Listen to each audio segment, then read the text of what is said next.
কি ভাই, সারাদিন কই থাকেন আপনি? আপনার সারা বাড়ি খুঁজতে খুঁজতে খুঁজে হয়রান হয়ে গেছে, আপনার খুঁজে পাচ্ছি না। কেন কিছু কইবা? হ্যাঁ, একটু বাজারে যান তো। বাজারে যাব? কেন বাজারে যাব কেন? কি লাগবো? আরে আমার জন্য ওইটা নিয়ে আসেন। ওইটা মানি কোনটা? আরে বুঝো না, ওইটা ওইটা ওইটা। শোনো, তুমি ভুলে যাও না, আমি তোমার বড় ভাইরা, তুমি কিন্তু আমার ছোট।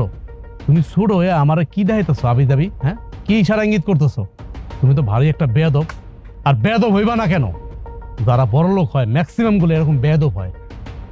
হইতে পারে আমি গ্রামের ছোট লোক, গরিব মানুষ, ঠিক আছে, কিন্তু আমার একটা মান সম্মান আছে। আমরা মানুষের সম্মান দিতে জানি, সম্মান নিতেও জানি। কিন্তু তোমার টাকা থাকতে পারে, কিন্তু তুমি তো মানুষ না রে ভাই। একজন সিনিয়রের সাথে কিভাবে কথা কইতে হইব, কিভাবে চলাচল করতে হইব, সেটা তো তুমি জানো না। তোমার কত বড় সাহস তুমি আমার বাজার থেকে ওইটা আনতে? এই মিয়া,